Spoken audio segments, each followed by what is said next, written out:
Well, staying with security matters, leadership of the Nigerian police force has been visiting states to educate political parties on proper conduct before and during election days.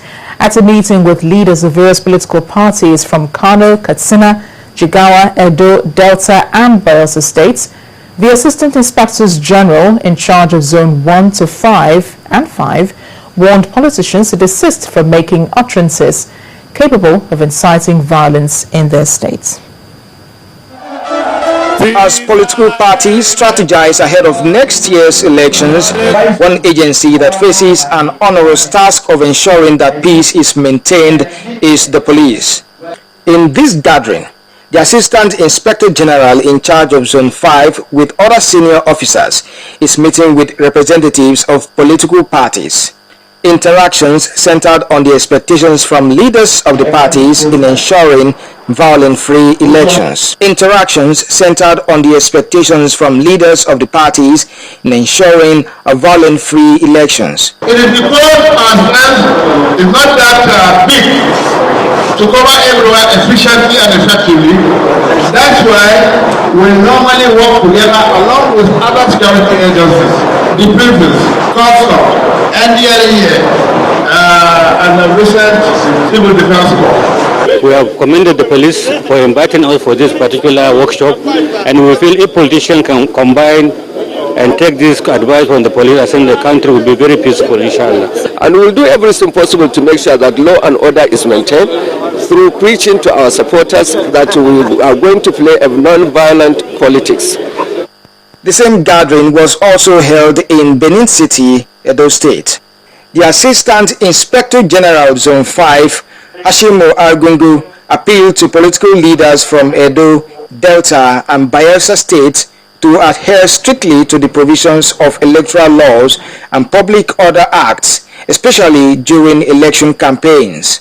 For the purpose of local and municipal budget of public assemblies, meeting, processing, etc., any person desirous of conveying or conducting such meetings, rallies, processions is required to apply and obtain a license. Provision of Section 1 to Section 2 of the Public Order Act is clear on this. Participants are expected to take the messages to their members. Perhaps issues raised and lessons learned from these meetings will instill some positive attitude in the followership. A former Minister of State for the Federal Capital Territory, Mr. Chuka Odom, has said that the establishment of state police in Nigeria is a panacea to reducing the rate of insecurity affecting some parts of the country. Mr. Odom, who spoke at a forum organized by the National Defense College on Security, explained that state policing will help guarantee a secure Nigeria through adequate community policing. He therefore called on the federal government to reconsider its decision in the interest of all. As a country, revisit the issue of state police, no matter what name it is called. Obviously, the opponents of this idea have some points which we must concede, and that is that the proliferation of arms does not augur well for security. But if we look at the statistics in the states, the arms are already in the hands of illegal people. Robbers carry more sophisticated arms. Vigilante groups carry sophisticated arms. So why are we playing the ostrich? If people who are not authorized to carry arms are bearing arms, why won't we find a way to disarm these people? Obviously, a command and control structure like the Nigerian police, which of course by legislation is a federal institution, cannot monitor security in all the states. So the political undertone that is behind the rejection of arming a force in the states must be revisited. Well, some civil society groups and individuals have called for the effective monitoring of the operations of political parties and administration of the electoral process ahead of the 2015 general elections. At a meeting in Abuja, the activists also made a case for structural electoral reforms which they say should be concluded by August this year to avoid flawed elections in 2015. They pointed out the areas of focus to include voter registration, citizen enlightenment, legal matters, funding of parties and campaigns. It's about a year to the 2015 general elections, and as expected, there are suggestions on how to make the coming elections better than the last general elections and the series of elections held in recent times. Key players gathered at this event say there must be structural reforms if Nigeria expects anything better, and key among the areas suggested for reforms are political parties' operations, legal and administrative processes, and voter registration, among others. The current highly charged atmosphere of our polity requires that we give serious consideration to the legal and administrative electoral reforms that will make our 2015 elections easy and acceptable to many objective observers. It is not difficult to understand that the elections of 2015 will be directly proportional to Nigeria's stability, democratic growth, development, and positive international image. The political parties appear more affected by some of the pending issues such as funding and campaign, the arbitration process, and the internal party politics. The issue of financing of parties is legally structured and political parties are ideologically inclined. Then godfatherism, which has been the bane of many political parties, will be drastically reduced. We are very much concerned about the Section 78, subsection 2 of the Electoral Act, would give sweeping powers for the registration of political parties if we do not win election in any state assembly. The question we want to ask is this: what happens to the local government elections? Like many Nigerians, these key players agree that the electoral process is far from where it ought to be to give the required confidence to the electorate. They say the necessary reforms should be concluded before the year's end. Whether this is possible remains to be seen. Omelogo Nadi, Channels Television News. On to politics now. The People's Democratic Party, the PDP, seems optimistic that internal crisis in the party will be sorted out before the next general elections.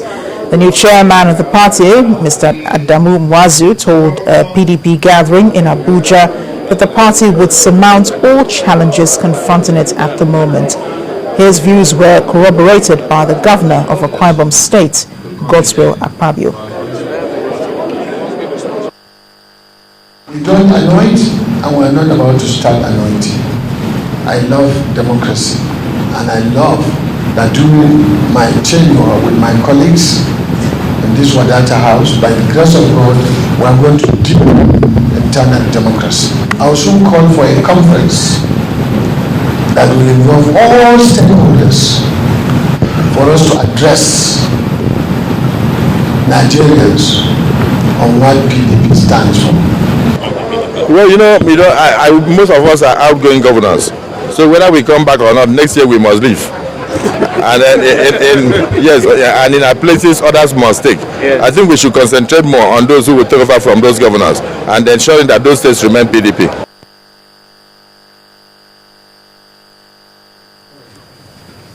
And reports, of course, reaching us say the PDP House Caucus is about now meeting in Abuja.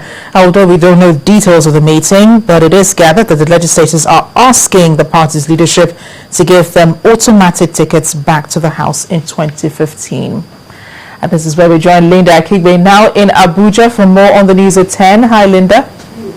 Hello, Amachi. So glad to have you here in Abuja. They may have gotten away with it on several occasions, but the law has finally caught up with two petroleum pipeline vandals. The Federal High Court in Jos Plateau State has sentenced them to 25 years imprisonment for their role in the crime. Justice Ambrose Alagua, while delivering his judgment, sentenced the people to 5 years jail term on each count of the 5 charges instituted by the Plateau State Command of the Nigeria Security and Civil Defense Corps, while a third person pleaded not guilty to the charge. The suspects were arraigned before a federal high court in Jos on a 5-count charge of unlawful obstruction of premium motor spirit, unlawful interference with free flow of premium motor spirit, unlawful dealing in premium motor spirits, unlawful procurement of premium motor spirits, as well as unlawful aid to procure premium motor spirits. We cannot get fuel in this very depot simply because of these activities that you can see them. They went and they broke the pipe and started siphoning this very fuel, of which fuel cannot even reach the depot here, not to talk of going to Bauchi and then Gombe, because it's from Kaduna that is coming to this very depot, and we are here to breach whatever thing that activity that is taking place in that very place. 3 suspects were apprehended by vigilantes in Taria Jingrim Basa local government area of Plateau State for vandalizing NNPC pipelines in the area. State Commandant Vincent Bature commends the efforts of the community leader and the vigilantes in apprehending the suspects before handing them over to the security agents. The mandate of this very given to us, this very year 2014, we are trying to put zero tolerance to vandalism in that area. Because what happened last year, we even got some people who got burnt beyond recognition in that very spot that these people were arrested, which means because since that very thing that happened last year around September, up to now we have not gotten any activities of the vandals there. But now I think they are forgotten, they are resuming again. So we want some very serious warning that we have strategized enough, and we will really descend on all these vandals that do this. They should better stop it. The further trial of the other suspect and the subsequent result of same is now in the eyes of the public.